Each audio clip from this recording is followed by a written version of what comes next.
நாளைக்கான வீடியோ தாங்க வந்திருக்கு. வீடியோ வந்து சூப்பரா இருந்துச்சு அப்படின்னு தாங்க சொல்லணும். நம்ம வெற்றி இருக்கார்ல, வெற்றி பார்த்துக்கிட்டோம்னா, துளசியோட வீட்டுக்கே போயிட்டாரு அப்படின்னு தாங்க சொல்லணும். இன்னொரு பக்கம் பார்த்துக்கிட்டோம்னா, நம்ம மகேஷோட சுயரூபத்த பார்த்து நம்ம அஞ்சலி வந்து பயங்கரமா ஷாக் ஆகி பார்த்துக்கிட்டு இருக்காங்க. அதெல்லாம் பார்க்குறப்போ சேனலை மட்டும் மறக்காம லைக் அண்ட் சப்ஸ்கிரைப் மட்டும் பண்ணிருங்க. ஃபர்ஸ்ட் எடுத்தோனேயுமே வந்து வெற்றி வந்து அந்த இடத்துல ரொம்ப கவலையா இருக்காங்கல்ல, அந்த இடத்துக்கு வந்து அவங்க அண்ணி வந்து வராங்க. வந்துட்டு, "என்ன கொழுந்தனாரே, எதுக்கு இப்படி கவலையா இருக்கீங்க? என்ன விஷயம் சொல்லுங்க?" அப்படிங்கிற மாரி கேட்டோனே, அவர் அந்த தான் சொல்லி சமாளிச்சுக்கிட்டே இருக்கார்ல.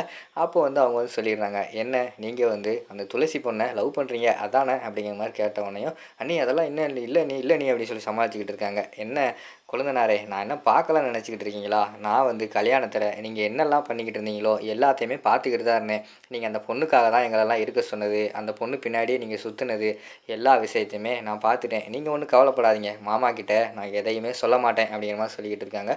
ரொம்ப நன்றி அண்ணி. நான் லவ் பண்றேன். ஆனா இப்ப ரொம்ப கஷ்டமா இருக்கு." அப்படிங்கிற மாரி சொல்றாங்க. "என்ன கொழுந்தனாரே என்னாச்சு?" அப்படிங்கிற மாரி கேட்டவுடனே, "அவளுக்கு ஆல்ரெடி கல்யாணம் ஆயிடுச்சாம். குழந்தை வேற இருக்கான். அத நெனச்சு இப்ப தான் ரொம்ப கவலைப்படுறேன். அவள போய் வந்து நான் வந்து இப்படி ஒரு தாயானவள போய் இப்படி தொந்தரவு பண்ணிட்டேனே." அப்படின்னு சொல்லிட்டு எனக்கே ரொம்ப கவலையா இருக்கு அப்படிங்கிற மாரி சொல்லிட்டு அந்த இடத்துல சொல்லிட்டு இருக்காங்க. உடனே அவங்க வந்து சொல்றாங்க, "என்ன கொழுந்தனாரே, நீங்க அத உண்மை நெனச்சுக்கிட்டு இருக்கீங்களா? உண்மை அதெல்லாம் கிடையாது. அவளுக்கு கல்யாணமே ஆகல." அப்படிங்கிற மாரி சொன்னோனே பயங்கரமான சந்தோஷமாயிடுறாங்க. "என்ன சொல்றீங்க? என்னது அவளுக்கு கல்யாணம் ஆகலையா அண்ணி?" அப்படிங்கிற மாரி கேட்டவுடனே, "ஆமா, நான் நல்லா விசாரிச்சுட்டு தான் வந்திருக்கேன்." அப்படிங்கிற மாரி சொல்றாங்க. "நீங்க யார்ட்ட விசாரிச்சீங்க? ஆனா ஒரு பொண்ணு வந்து அவள வந்து அம்மா அம்மான்னு கூப்பிடுதே." அப்படிங்கிற மாரி சொல்லிக்கிட்டு இருக்காங்க. "இங்க பாருங்க கொழுந்தனாரே, உங்களுக்கு கதை தான் தெரியல. அதாவது என்ன ஆச்சுன்னா, இதுக்கு முன்னாடி அவளுக்கு கல்யாண ஏற்பாடுலாம் பண்ணியிருக்காங்க. ஆல்ரெடி வந்து அந்த மாப்பிள்ளைக்கு வந்து ஒரு பொண்ணு இருந்திருக்கு. அந்த பொண்ணு தான் இந்த பொண்ணு. ஆனா கல்யாணம் ஆகல. அதுக்குள்ள வந்து அந்த மாப்பிள்ளை வந்து ஆக்சிடென்ட் ஆகி இறந்துட்டாரு. அதனால தான் வந்து அந்த பொண்ணு வந்து இவங்க கூடயே இருக்குது. இவங்களும் வளர்த்துக்கிட்டு இருக்காங்க. மித்தபடி உங்க துளசிக்கு வந்து கல்யாணமே ஆகல." அப்படிங்கிற மாரி சொன்னோனே பயங்கரமான சந்தோஷமாயிருது வெற்றிக்கு வந்து. "இது போதும் அண்ணி. ரொம்ப நன்றி அண்ணி." அப்படின்னு சொல்லிட்டு ஜாலியா போற மாரி தான் காட்டிக்கிட்டு இருக்காங்க. அங்கிட்டு வந்து அவங்க வந்து யோசிச்சுக்கிட்டு இருக்காங்க, "நீ சந்தோஷமா போறது தான் எனக்கு நல்லது. எப்படியாவது வந்து இந்த விஷயத்துல வீட்ல சொல்லிக் குடுத்து, உன்னை நிரந்தரமா வந்து இந்த வீட்ட விட்டு அனுப்பிட்டு, என் புருஷன தான் எல்லா இதுக்குமே கொண்டு வரணும்." அப்படின்னு சொல்லிட்டு அவங்க ஒரு பக்கம் பிளான் போட்டுக்கிட்டு இருக்கிற மாரி காட்டுறாங்க.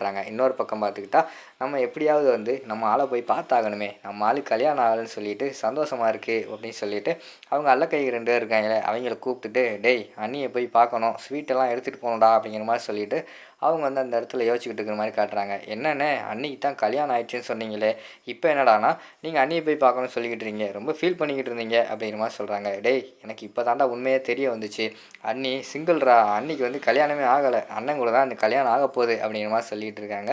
"அப்படியாண்ணே? உண்மையாண்ணே?" அப்படிங்கிற மாரி கேட்டுட்டு, ஸ்வீட் பாக்ஸ் எடுத்துட்டு அவங்க வந்து துளசிய பார்க்க போய்க்கிட்டு இருக்காங்க. அப்ப அவங்க அப்பா வந்து கூப்பிட்டு கேட்குறாங்க, "டேய் எங்கடா போற? கட்சி வேலை அவ்வளோ இருக்கு. அத விட்டுட்டு நீ எங்க ஊர் சுத்த போற இவங்க கூட்ட?" அப்படிங்கிற மாரி சொல்றாங்க. "இல்லப்பா சும்மா தான் அந்த வெளியில போறேன். நான் தான் கட்சி வேலையா தான்ப்பா போய்க்கிட்டு இருக்கேன்." அப்படிங்கிற மாரி சொல்றாங்க. "ஓ அப்படியா? கட்சி வேலையா தான் போறியா? அப்பன்னா நல்லது. நல்லபடியா போயி நம்ம கட்சி வேலையெல்லாம் பாரு." அப்படிங்கிற மாரி அவங்க அப்பா வந்து அனுப்பி விடுறாங்க. "சரிப்பா." அப்படின்னு சொல்லிட்டு அவங்க கூட இருக்கிற 2 பசங்கள கூப்பிட்டுட்டு அவர் வெறுன்னு பார்த்துக்கிட்டோம்னா துளசியோட வீட்டுக்கே வந்துடுறாங்க. பார்த்தா அவங்க அம்மா தான் இருக்காங்க. உள்ள வந்தவுடனே, "அத்தை நல்லா இருக்கீங்களா?" அப்படின்னு சொல்லிட்டு வராங்க. "என்ன தம்பி எப்பயுமே வந்து என்னைய வந்து அக்கா அக்கான்னு சொல்லிக்கிட்டு இருந்தீங்க. திடீர்னு அத்தைன்னு சொல்றீங்களே?" அப்படின்னு சொல்லிட்டு ஷாக் ஆயி கேட்காங்க. "ஆமா அத்த. அப்போ வந்து நீங்க யாரு என்னன்னு எனக்கு தெரியாது. இப்போ வந்து எங்க தீபா அக்காவல் மூலியமா வந்து நீங்க எனக்கு சொந்தமாயிட்டீங்க. அப்படிங்கும்போது நீங்க எனக்கு அத்தை தானே. தீபா அக்காவுக்கு நீங்க அத்தையா இருக்கும்போது எனக்கு அத்தை தானே. நான் தீபா அக்காவோட தம்பி. அதனால தான்." அப்படிங்கிற மாரி சொல்றேன். "ஓ அப்படியா? சரிப்பா சரிப்பா உள்ள வா." அப்படிங்கிற மாரி சொல்றாங்க.